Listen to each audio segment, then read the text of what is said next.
வணக்கம். தினமலர்.com மாலை 4 மணி செய்திகள். முக்கிய நிகழ்வுகள். மத்திய பட்ஜெட்டில் தனிநபர் வருமான வரி உச்சவரம்பில் மாற்றம் இல்லை. ஆண்டு வருமானம் 5 லட்சம் ரூபாய் வரை 2000 ரூபாய் வரி தள்ளுபடி அறிவிப்பு. 18,000 கோடி ரூபாய்க்கு புதிய வரிகள் அறிவிப்பு. Cigarette, mobile phone, set-top box, கார்கள் விலை உயரும். நாகாலாந்து, திரிபுரா, மேகாலயா சட்டசபை தேர்தல் ஆளும் கட்சிகளே மீண்டும் வெற்றி. விரிவான செய்திகள். நிதியமைச்சர் சிதம்பரம் தாக்கல் செய்துள்ள பட்ஜெட்டில் 18,000 கோடி ரூபாய்க்கு புதிய வரிகள் விதிக்கப்பட்டுள்ளன. தனிநபர் வருமான வரி உச்சவரம்பில் மாற்றம் அறிவிக்கப்படவில்லை. அதே நேரம் 5 லட்சம் ரூபாய் வரை வருவாய் உள்ளவர்களுக்கு 2000 ரூபாய் வரி தள்ளுபடி அறிவிக்கப்பட்டுள்ளது. மத்திய பட்ஜெட்டில் மாத வருவாய் பிரிவினர் அனைவரும் தனிநபர் வருமான வரி வரம்பு விகிதத்தில் மாற்றத்தை எதிர்பார்த்திருந்தனர். ஆனால் இதில் சிறிய மாற்றம் ஏற்படுத்தப்பட்டாலும் பெருமளவு நிதி இழப்பு ஏற்படும் என்று தெரிவித்த அமைச்சர் சிதம்பரம், வருமான வரி உச்சவரம்பிலும் பிரிவுகளிலும் மாற்றமில்லை என்று அறிவித்தார். இதன்படி ஆண்டுக்கு 2 லட்சம் ரூபாய் வரையிலான வருவாய் கொண்டவர்களுக்கு வரி கிடையாது. அதே நேரம் ஆண்டுக்கு 5 லட்சம் ரூபாய் வரையிலான வருமானம் உள்ள ஒவ்வொருவருக்கும் 2000 ரூபாய் வரி தள்ளுபடி அளிக்கப்படும். இதன் மூலம் 1,80,00,000 பேர் பயன்பெறுவர் என்றும், அரசுக்கு இதன் மூலம் 3,600 கோடி ரூபாய் இழப்பு ஏற்படும் என்றும் சிதம்பரம் தெரிவித்தார். நாடு முழுவதும் ஆண்டுக்கு 1 கோடி ரூபாய் வருவாய் ஈட்டக்கூடிய தனிநபர்கள் 42,800 பேர் மட்டுமே என்று குறிப்பிட்ட சிதம்பரம், இவர்களுக்கு ஆண்டுக்கு ஒருமுறை மட்டும் 10% சர்சார்ஜ் விதிக்கப்படும் என்று அறிவித்துள்ளார். இதேபோல ஆண்டுக்கு 10 கோடி ரூபாய்க்கு அதிக வருவாய் கொண்ட உள்நாட்டு நிறுவனங்களுக்கு 5 முதல் 10% வரையில் கூடுதல் கட்டணமான சர்சார்ஜ் விதிக்கப்படும் என்றும் சிதம்பரம் தெரிவித்துள்ளார். மேலும் வரி விதிப்பு அம்சங்களை அவ்வப்போது ஆய்வு செய்து மாற்றங்களை கொண்டுவர வரி மேலாண்மை சீர்திருத்த ஆணையம் உருவாக்கப்படும் என்றும் சிதம்பரம் தெரிவித்துள்ளார். நேரடி வரி விதிப்பின் கீழ் சிகரெட், மொபைல் போன்கள் மற்றும் வாகனங்களுக்கான வரிகள் கடுமையாக உயர்த்தப்பட்டுள்ளன. சிகரெட் மீதான எக்சைஸ் வரி 18% அதிகரிக்கப்பட்டுள்ளது. சொகுசு கார்களுக்கான எக்சைஸ் வரி 27%இலிருந்து 30% உயர்த்தப்படும். டாக்ஸியாக பதிவு செய்யப்பட்ட வாகனங்களுக்கு வரி உயர்வு இல்லை. வெளிநாட்டிலிருந்து இறக்குமதி செய்யப்படும் ஆடம்பர வாகனங்களுக்கான இறக்குமதி வரி 75%இலிருந்து 100% உயர்த்தப்பட்டுள்ளது. மொபைல் போன்கள் பயன்பாட்டை அதிகரிக்கும் வகையில் 2000 ரூபாய்க்கு உட்பட்ட மொபைல் போன்களுக்கு வரியில் மாற்றமில்லை. அதே நேரம் 2000 ரூபாய்க்கு அதிகமான மொபைல் போன்கள் மீதான வரி விதிப்பு 1%இலிருந்து 6% உயர்த்தப்படும். இதன் மூலம் அதிக வசதிகள் கொண்ட மொபைல் போன் விலை உயரும். உள்ளூர் நிறுவனங்களின் நலனை காக்கும் வகையில் வெளிநாட்டு செட்-டாப் பாக்ஸ்கள் மீதான இறக்குமதி வரி 5%இலிருந்து 10% அதிகரிக்கப்படும். ஏசி வசதி செய்யப்பட்டுள்ள அனைத்து உணவகங்கள் மற்றும் 2000 சதுர அடிக்கு அதிக பரப்பு கொண்ட உணவகங்களில் சேவை வரி விதிக்கப்படும். வெளிநாட்டிலிருந்து ஆண்கள் கொண்டு வரும் தங்கத்துக்கு 50,000 ரூபாய் வரையில் சுங்கவரி இல்லை. அதேபோல பெண்களுக்கு 1 லட்சம் மதிப்பு தங்கம் சுங்கவரியின்றி கொண்டு வரலாம் எனவும் சிதம்பரம் தெரிவித்தார். நேரடி வரிகள் மூலம் 13,300 கோடி ரூபாயும், மறைமுக வரி விதிப்பு மூலம் 4,700 கோடி ரூபாயும் கூடுதலாக அரசுக்கு கிடைக்கும். 1000 கோடி ரூபாய் முதலீட்டில் பெண்கள் சிறப்பு பொதுத்துறை வங்கி அக்டோபர் மாதம் துவக்கப்படும் என்றும், பெண்கள் உரிமை மற்றும் பாதுகாப்பை உறுதி செய்யும் வகையில் நிர்பயா நிதியம் ஏற்படுத்தப்படும் என்றும் நிதியமைச்சர் சிதம்பரம் அறிவித்துள்ளார். பார்லிமென்டில் 2013-2014 ஆண்டுக்கான மத்திய பட்ஜெட்டை தாக்கல் செய்த நிதியமைச்சர் சிதம்பரம், டெல்லி மாணவி பலாத்காரத்தை தொடர்ந்து பெண்களின் உரிமை மற்றும் பாதுகாப்பை உறுதி செய்வதற்காக நிர்பயா நிதியம் 1000 கோடி ரூபாயில் உருவாக்கப்படும் என்று அறிவித்தார். இதேபோல இந்தியாவின் முதலாவது மகளிர் வங்கி பொதுத்துறை நிறுவனமாக அக்டோபர் மாதத்துக்குள் துவங்கப்படும். இதற்காக 1000 கோடி ரூபாய் ஒதுக்கப்படும் என்று சிதம்பரம் கூறினார். எய்ம்ஸ் மருத்துவமனை கல்லூரி போல நாடு முழுவதும் 6 இடங்களில் மருத்துவமனை மற்றும் கல்லூரிகள் துவக்க 1,650 கோடி ரூபாய் ஒதுக்கப்படும் என்றும் சிதம்பரம் அறிவித்துள்ளார். மத்திய வரி விதிப்புகளில் மாநிலங்களின் பங்காகவும் திட்டமில்லா மானியமாகவும் 5,87,082 கோடி ரூபாய் மாநில அரசுகளுக்கு வழங்கப்படும் என்றும் சிதம்பரம் தெரிவித்தார்.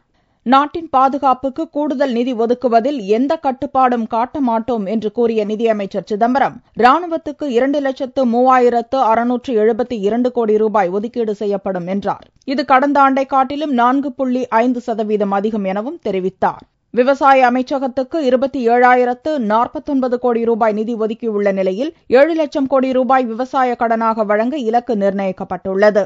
சென்னை பெங்களூரு இடையே இண்டஸ்ட்ரியல் காரிடார் திட்டம், தூத்துக்குடியில் தனியார் பங்களிப்புடன் 7000 கோடி ரூபாய் முதலீட்டுடன் புதிய துறைமுகம் ஆகியவையும் பட்ஜெட்டில் அறிவிக்கப்பட்டுள்ளன. இலக்கு நடப்பு ஆண்டில் நிதி பற்றாக்குறை 5.2%, அடுத்த நிதியாண்டில் 4.8% இருக்கும் என்று தெரிவித்த நிதியமைச்சர், செஸ் எனும் கல்வி வரி 3%ஆகவே தொடரும் என்றும், மத்திய மாநில அரசுகளின் சுகாதார திட்டங்களுக்கு அளிக்கப்படும் நன்கொடைகளுக்கு வரிச்சலுகை அளிக்கப்படும் என்றும் கூறினார். சட்டசபை பொதுத் தேர்தல் நடந்த 3 மாநிலங்களில் திரிபுராவில் மார்க்சிஸ்ட், மேகாலயாவில் காங்கிரஸ், நாகாலாந்து மக்கள் முன்னணியும் மீண்டும் ஆட்சியை தக்க வைத்துக் கொண்டுள்ளன. திரிபுராவில் பிப்ரவரி 14ஆம் தேதியும், நாகாலாந்து மற்றும் மேகாலயா மாநிலங்களில் பிப்ரவரி 23ஆம் தேதியும் சட்டசபை பொதுத் தேர்தல் நடந்தது. 3 மாநிலங்களிலும் ஓட்டு எண்ணிக்கை வியாழனன்று ஒரே நாளில் நடந்தது. 60 தொகுதிகளை கொண்ட திரிபுராவில் ஆளும் மார்க்சிஸ்ட் கம்யூனிஸ்ட் தலைமையிலான இடதுசாரி கூட்டணி 48 தொகுதிகளை கைப்பற்றியுள்ளது. காங்கிரஸ் கட்சி 10 இடங்களில் வெற்றி பெற்றுள்ளது. இதன் மூலம் திரிபுராவில் 20 ஆண்டுகளாக ஆட்சியில் இருந்து வரும் மார்க்சிஸ்ட் கட்சி 5வது முறையாக வெற்றி பெற்று மீண்டும் ஆட்சியை தக்க வைத்து சாதனை படைத்துள்ளது. 15 ஆண்டுகளாக முதல்வர் பதவியில் இருக்கும் மாணிக் சர்க்கார் 4வது முறையாக முதல்வர் பதவியில் அமரவுள்ளார். மேகாலயாவில் மொத்தமுள்ள 60 தொகுதிகளில் ஆளும் காங்கிரஸ் கட்சி 30 இடங்களில் வெற்றி பெற்றுள்ளது. இதன் மூலம் மேகாலயாவில் ஆட்சியை காங்கிரஸ் மீண்டும் தக்க வைக்கிறது. ஐக்கிய ஜனநாயக கட்சி 10 இடங்களையும், தேசியவாத காங்கிரஸ் கட்சி 2 இடங்களையும் கைப்பற்றியுள்ளன. PA சங்மா தலைமையிலான தேசியவாத மக்கள் கட்சி உள்ளிட்ட இதர கட்சிகள் 18 இடங்களில் வெற்றி பெற்றுள்ளன. இங்கு முகுல் சங்மா மீண்டும் முதல்வராவது உறுதியாகியுள்ளது. நாகாலாந்து மாநிலத்தில் ஒரு வேட்பாளர் இறந்ததால் 59 தொகுதிகளில் மட்டுமே தேர்தல் நடத்தப்பட்டது. அனைத்து தொகுதிகளிலும் போட்டியிட்ட ஆளும் கட்சியான நாகாலாந்து மக்கள் முன்னணி 31 இடங்களில் வெற்றி பெற்று மீண்டும் ஆட்சியை பிடித்துள்ளது. 57 தொகுதிகளில் போட்டியிட்ட காங்கிரஸ் 6 தொகுதிகளில் மட்டுமே வெற்றி பெற்றது. தேசியவாத காங்கிரஸ் கட்சி 4 இடங்களிலும், இதர கட்சிகள் 9 இடங்களிலும் வெற்றி பெற்றுள்ளன. வடக்கு அங்காமி தொகுதியில் முதல்வர் நெய்பியூ ரியோ வெற்றி பெற்றுள்ளார். 3 மாநிலங்களிலும் ஆளும் கட்சியினரே ஆட்சியை தக்க வைத்துள்ளனர் என்பது குறிப்பிடத்தக்கது.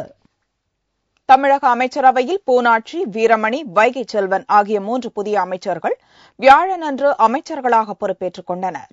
தமிழக அமைச்சரவையில் புதனன்று மாலை முதல்வர் ஜெயலலிதா அதிரடியாக மாற்றம் செய்தார். சுற்றுலாத்துறை அமைச்சர் கோகுல இந்திரா, சுகாதாரத்துறை அமைச்சர் டாக்டர் விஜய், சட்டம் மற்றும் பள்ளி கல்வித்துறை அமைச்சர் NR சிவபதி ஆகியோரது பதவிகள் பறிக்கப்பட்டன. இவர்களுக்கு பதிலாக மண்ணச்சநல்லூர் சட்டசபை தொகுதியைச் சேர்ந்த TP பூனாட்சி, ஜோலார்பேட்டையைச் சேர்ந்த KC வீரமணி மற்றும் அருப்புக்கோட்டையைச் சேர்ந்த வைகை செல்வன் ஆகியோர் புதிய அமைச்சர்களாக அறிவிக்கப்பட்டனர். புதிய அமைச்சர்கள் 3 பேரும் ராஜ்பவனில் நடந்த எளிமையான நிகழ்ச்சியில் முதல்வர் ஜெயலலிதா முன்னிலையில் பதவியேற்றனர். அவர்களுக்கு கவர்னர் ரோசையா பதவி பிரமாணமும் ரகசிய காப்பு பிரமாணமும் செய்து வைத்தார். காதி மற்றும் ஊரகத்துறை அமைச்சராக பூனாட்சி, சுகாதாரத்துறை அமைச்சராக வீரமணி, பள்ளி கல்வித்துறை அமைச்சராக வைகை செல்வன் பொறுப்பேற்றுக் கொண்டனர். இது தவிர கதர் மற்றும் ஊரக வளர்ச்சித்துறை அமைச்சராக இருந்த செந்தூர் பாண்டியனுக்கு சுற்றுலாத்துறை வழங்கப்பட்டுள்ளது. உள்ளாட்சித்துறை அமைச்சர் KP முனுசாமிக்கு சட்டம், நீதித்துறை, சிறைகள் மற்றும் லஞ்ச ஒழிப்பு துறைகள் கூடுதலாக வழங்கப்பட்டுள்ளது. மேலும் அரசு தலைமை கொறடாவாக இருந்த வைகை செல்வன் அமைச்சராக பொறுப்பேற்றுக் கொண்டதால் திருச்சி கிழக்கு சட்டசபை தொகுதி MLA R மனோகரன் அரசு தலைமை கொறடாவாக நியமிக்கப்பட்டுள்ளார். செங்கம் தொகுதி தேமுதிக MLA சுரேஷ்குமார் முதல்வர் ஜெயலலிதாவை நேரில் சந்தித்து காவிரி நடுவர்மன்ற இறுதி தீர்ப்பை மத்திய அரசிதழில் வெளியிட முயற்சி செய்ததற்கு நன்றி தெரிவித்தார். தேமுதிகவைச் சேர்ந்த செங்கம் தனித்தொகுதி MLA சுரேஷ்குமார் வியாழக்கிழமை அன்று தலைமைச் செயலகத்தில் முதல்வர் ஜெயலலிதாவை நேரில் சந்தித்தார். முதல்வரை சந்திப்பதற்கு முன் செய்தியாளர்களிடம் பேசிய சுரேஷ்குமார், காவிரி நடுவர்மன்ற இறுதி தீர்ப்பினை மத்திய அரசிதழில் வெளியிட முயற்சி செய்த முதல்வர் ஜெயலலிதாவிற்கு நன்றி தெரிவிப்பதற்காகவும் தனது தொகுதி மேம்பாட்டிற்கு நிதி ஒதுக்க வேண்டும் என எடுத்துக் கூற உள்ளதாகவும் கூறினார். காவிரி நடுவர்மன்ற தீர்ப்பை 20 வருஷத்துக்கு அதிகமாக யாரும் செய்ய முடியாத ஒரு சாதனையை செய்ததற்காக அவர்களை பாராட்டி அவர்கள் வணங்கி மக்களுடைய விவசாயினுடைய குறை தீர்த்தது பெரிய விஷயமா நான் நினைக்கிறேன். அதற்காக வந்து பார்த்துருக்கேன். தொகுதியும் பேசியிருக்கேன். என்னுடைய தொகுதியை பற்றியும் பேசியிருக்கிறேன்.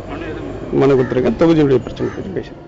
தேமுதிகவின் தலைமை மீது உள்ள அதிருப்தி காரணமாக சில மாதங்களுக்கு முன்பு அக்கட்சியைச் சேர்ந்த MLAக்கள் சுந்தர்ராஜன், மைக்கேல் ராயப்பன், அருண் பாண்டியன், தமிழழகன் ஆகியோர் தங்கள் தொகுதி மேம்பாடு குறித்து முதல்வரை நேரில் சந்தித்து பேசினர். அந்த வரிசையில் 5வது நபராக சுரேஷ்குமார் சேர்ந்துள்ளார்.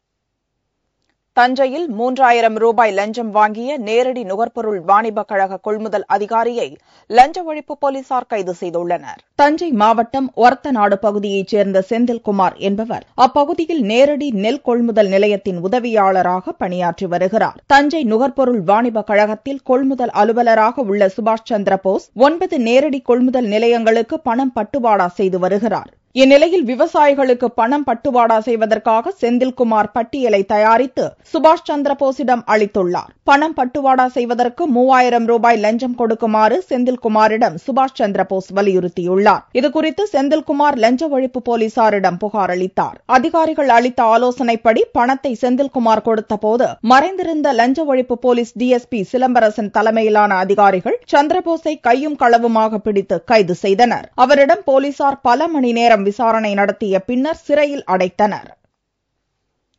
பொற்கொல்லர்களுக்கு சோலார் மின் விளக்குகளை வழங்க அரசு நடவடிக்கை எடுக்குமாறு தங்க நகை உற்பத்தியாளர் சங்கத்தினர் கோரிக்கை விடுத்துள்ளனர். தமிழகத்தில் நிலவும் பல மணி நேர மின்வெட்டால் தொழிலாளர்கள் பெரும் பாதிப்புக்குள்ளாகியுள்ளனர். இதில் தங்க நகை பட்டறை தொழிலில் ஈடுபட்டிருக்கும் பொற்கொல்லர்கள் தங்கள் தொழிலை இழக்கும் சூழல் ஏற்பட்டுள்ளது. மின்வெட்டால் தொழிலில் ஏற்படும் பாதிப்பை சரி செய்ய அரசு தங்களுக்கு சோலார் விளக்குகளை அளிக்க வேண்டும் என்று தங்க நகை உற்பத்தியாளர்கள் கோரிக்கை விடுத்துள்ளனர். இது தொடர்பாக பரிந்துரைக்க கலெக்டர் கருணாகரன், உதவி ஆணையாளர் சுமதி ஆகியோரிடம் மனு அளித்துள்ளனர். கோவை மாவட்டத்திலே சுமார் 45,000 பொற்கொல்லர்கள் இந்த தொழிலை நம்பி தன்னுடைய பணிகளை செய்து வருகின்றார்கள். இன்று மின் பற்றாக்குறை அதிகமாக இருப்பதினால் அவர்களுக்கு பயன்படும்படி சூரிய வெளிச்சத்திலே மின்சக்தி தயாரிக்கக்கூடிய ஒரு சிறிய 2 பல்புகள் எரியக்கூடிய ஒரு பொருளை வாங்கி கொடுங்கள் என்ற ஒரு விண்ணப்பத்தை மாவட்ட ஆட்சியர், எங்கள் கோவை மாவட்ட நலவாரியத்தின் தலைவர் அவருக்கும் விண்ணப்பத்தை கொடுத்துள்ளோம். சோலார் மின் விளக்குகள் மூலம் கோவை மாவட்டம் மட்டுமின்றி தமிழகத்தில் உள்ள 1.5 லட்சம் பொற்கொல்லர்கள் பயனடைவர் என்றும் முத்து வெங்கட்ராம் தெரிவித்துள்ளார். தங்கத்தின் விலை வியாழக்கிழமையன்று சவரனுக்கு 72 ரூபாய் குறைந்திருந்தது. ஒரு சவரன் தங்கம் 22,192 ரூபாய்க்கு விற்பனையானது. 1 கிராம் ஆபரண தங்கம் 2,774 ரூபாயாக இருந்தது. வெள்ளி கிராமுக்கு 40 காசுகள் குறைந்து 57 ரூபாய் 90 காசுகளுக்கு விற்பனையானது. வார்வெள்ளியின் விலை 54,105 ரூபாயாக இருந்தது. ஓடும் ரயிலிலிருந்து வயதான தம்பதியை ரயில்வே போலீசார் தள்ளிவிட்ட கொடூர சம்பவம் உத்தரப்பிரதேசத்தில் நடந்துள்ளது. இதில் ஒரு பெண் இறந்ததால் 2 போலீசார் மீது வழக்கு பாய்ந்துள்ளது.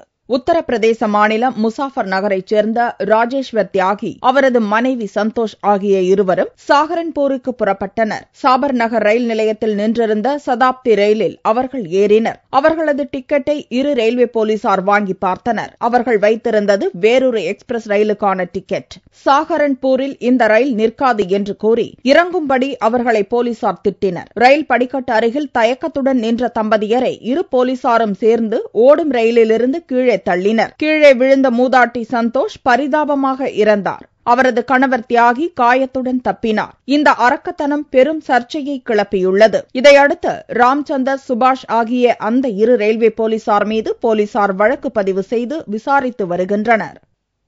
மீண்டும் செய்திகள் இந்திய நேரப்படி இரவு 8 மணிக்கு. வணக்கம்.